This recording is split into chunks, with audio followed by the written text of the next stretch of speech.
What's up, guys? Neil Orfield there, talking a little Sorare NBA. While you're coming in, please do like the video, subscribe to the channel, hit that notification button so you can get alerts when our shows go live.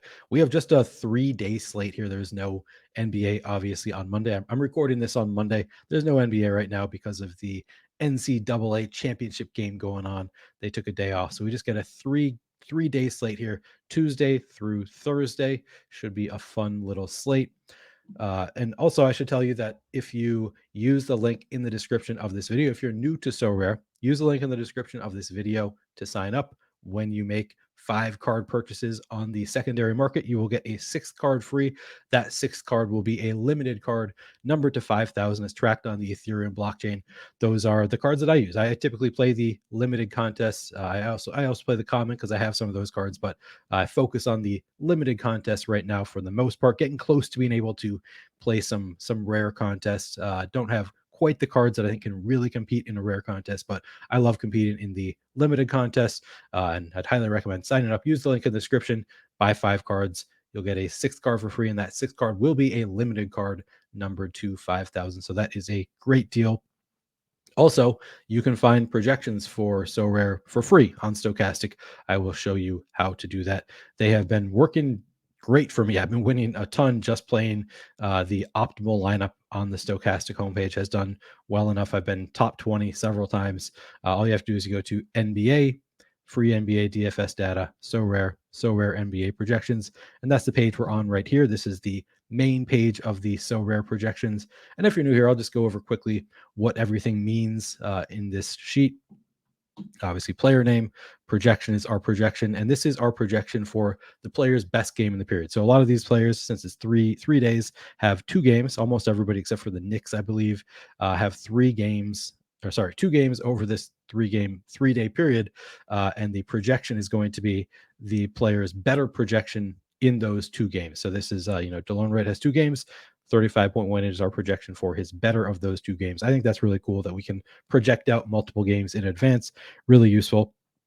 Last 10 average, it is the player's average score over their last 10 games. That also works as their salary. So in these Sorare contests, if you play, for example, the limited champion contest, the one that I focus on the most, has a salary cap, we'll call it, of 120, and that 120 is using the player's last 10 averages. So, for example, in that salary cap of 120, DeLone Wright would count as 18 against that salary cap. You're drafting 5 players. And to stay under 120 points. However, in that contest, the limited champion, there is an MVP spot, which does not count against your salary cap. So whoever has the highest last 10 average of your 5 players is not going to count against your salary cap. The 4 remaining have to stay under 120. So an average of 30 apiece. So that is just what the last 10 averages is. It's essentially a player's salary cap.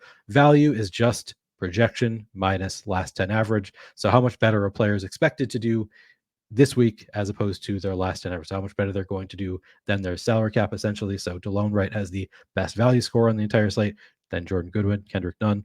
Seems obvious. We're missing Bradley Beal, Kyle Kuzma, Monty Morris. So these guys should all get big run and put up big scores this week. We'll see. These 3 columns are just how much the average sales have been for these cards over the past, I believe it's the last 7 days. Not 100% sure on that, but either way, it's essentially approximately how much it will cost you if you want to purchase a DeLone Wright limited card, rare card, elite card, and then obviously same for all of these players. So that's just what these 3 columns are essentially telling you. How much is it going to cost you to buy these cards? And then games is obviously just the number of games a player has in the time period. The other really cool thing that we just came out with, started like 3 weeks ago, with these contender optimal and champion optimal plays. And this is just the optimal lineup right now in this champion optimal contest that I just told you about. That's what this lineup is. This is the optimal. It's obviously all players that are going to have solid projections and solid value scores. Of course, the exception sometimes being the player with the highest last 10 average of the group. So here, Luka Doncic, doesn't really matter if he's a great value. In this case, he is a pretty good value, but they don't necessarily need to be because he does not count against your salary. It's always going to be just the highest projected player on the slate is going to make it into your champion optimal lineup because, again, the last 10 average doesn't matter. All we care about with the highest L10 average is going to be their projection. Contender optimal. So this is a different type of contest. And this is, so as opposed to champion optimal, where it's 120, and also there's an MVP that doesn't count against the salary cap. Contender optimal, you have to pick 5 players under 110 cap, and there is no MVP spot. So you need to have 5 players averaging an L10 average of 22 or less. You can see here we used up exactly 110 with these 5 players, sorry. With that said, I'm recording this again on Monday. I would wait until tomorrow to make lineups sometime, closer to lock on Tuesday. So it's going to lock 10 minutes before DFS lock on Tuesday. Typically they lock 10 minutes early. I would try to get close to that when you're making your lineups, because we're going to have a lot of news coming out this week. Some players who look great right now maybe are not going to be priorities closer to lock on Tuesday. So like Kendrick Nunn, he looked good. He's a nice value. L10 average of 6, projection of 20. I think there's a good chance that closer to lock tomorrow, we're not going to want a player who projects for just 20. We're going to be able to find better plays who are, maybe an L10 average of 15 and they're projecting for 38. I think we're going to find a lot of those kind of players this time of year, because there are so many NBA players, stars sitting games, and then value rising up elsewhere. So I would not lock in your lineup just yet if it's early Tuesday when you're watching this, or even, I don't know, I doubt this comes out Monday night, but if it were Monday night, early Tuesday, I would probably wait a little while, maybe at least until Tuesday afternoons, once I get a little bit more news, until I start trying to make lineups, maybe buying some new cards. So that would be my recommendation. I did already buy a couple DeLone Wrights. I'm anticipating that DeLone Wright is going to be good enough that he's still going to make the optimal, just because projection of 35 seems useful with an L10 average of 18, more so than a projection of 20 with an L10 of 6. I think that we're going to find some more of these solid mid-range plays, but I think DeLone Wright is probably going to stay up there as one of the better projections. And also, I should say that's actually all 3 of these guys could benefit from Kristaps Porzingis ultimately being rolled out. Currently, he is questionable. So if he is rolled out, all of these projections are going to go up even more. So I think these 3 are probably solid buys based on that. Especially, I'd say DeLone Wright looks like the best, maybe Goodwin second. Kendrick Nunn, not as much of a priority for me right now, but he could get there. But I'll show you, for example, I'll set a lineup right now so you can see. So I'm going to go to the limited champion contest, the one I talked about that does have an MVP spot and a salary cap of 120 here. So if I go in to register that, now right away, the first player into my lineup is going to be typically the player with the highest projection on the slate, because they don't count against your L10 average. So again, I can sort here by projection. Luka Doncic is the highest projected player here. I'm actually going to go to Joel Embiid, even though he projects slightly worse. I'm a little bit more scared of Luka. I could see Dallas doing some funky things, and they only have 1 game in this period. I'd rather go to Embiid with 2 games in this period and only a slightly worse projection. So I'm going to lock in Joel Embiid right away. Now from there, I could just look at our champion optimal lineup to get some good ideas here. And I think interesting. So Luka is in there. Okay, it's Luka instead of Embiid in that MVP spot.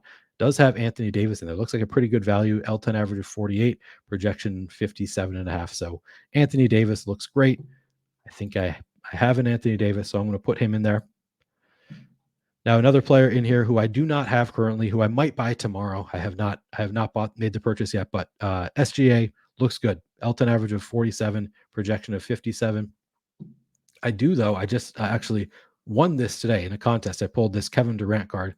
So I'm going to throw Kevin Durant in there. I think that he, could play more and more minutes and could put up a big score here. So I'm going to throw Durant in there in place of SGA. DeLone Wright, as I said, I already bought a couple of those. So he has an L10 average of 18. I'm going to scroll down here. And I want to, as you can see here, so Embiid did not count against the salary cap. It's just Davis 48, Durant 45 against the salary cap. So I have an average remaining of 13 per player. I'm going to go down to find DeLone Wright. And here he is. I'm going to throw DeLone Wright into the lineup. Now I have just 9 remaining. And here's where I think I could improve tomorrow. I think that some value could open up here where this lineup might make sense, and then I could find a better value in that spot. Now, Dean Wade, I think, looks okay. Maybe Dean Wade is my guy. Let me see. Is he in here? Yeah, Dean Wade is in here. This is a spot where I think that there's a good chance I'm going to be able to find better value tomorrow. Somebody who has an L10 of 9 and projects for like 28 or something like that, I think would be able to fit in there. But for now, I'm going to put Dean Wade in here. And as you can see, I've got 2 L10 points salary remaining. Essentially, these four all counted against the salary cap. Embiid did not because he is the MVP. He has the highest L10 average. Doesn't matter when you put him in; they're going to automatically whoever has the highest L10, they're going to put into the MVP spot. So this is a pretty solid lineup. I can submit that. And these are all single entry contests, which is part of the fun of it. Is you can only enter one team into each of these. You can't just keep buying and buying and making more and more lineups. You can only enter one in each. So it's a even playing field here, except for the fact that we do have these stochastic projections. It's an even playing field because anybody can access them. They are free, but most people are not aware of them. I think they are a huge advantage, and I can show you actually. My some of my past contests, and these, I'm not trying to show you how smart I am. I just use these stochastic optimal, and I've been absolutely crushing it. Here's the limited champion. This was the optimal last week. Got 21st out of 8,400 people. And I've been doing that pretty consistent. I mean, not always that high, but pretty consistently. I've had some good weeks.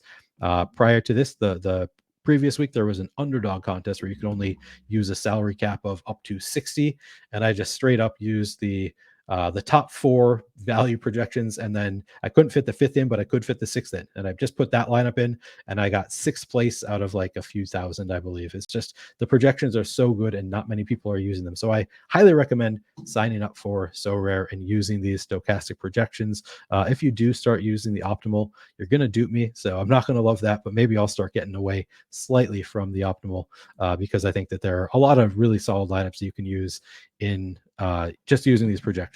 Just looking at the projection, the value, maybe trying to make sure that most of your players have 2 games to be a little bit safer. I think you can make some really great lineups using these projections. So again, highly recommend signing up for Sorare and using our projections. And of course, when you do sign up for Sorare, make sure you use the link in the description of this video. Then if you make 5 card purchases on the secondary market, you will get a 6th card for free, and it will be one of those limited cards that you can use in that contest. So recommend doing that. But make sure you don't make your lineup until maybe closer to lock on Tuesday, because we've got a lot of moving parts this time of the year. Anyway, hope you can use our projections and have some good luck this week.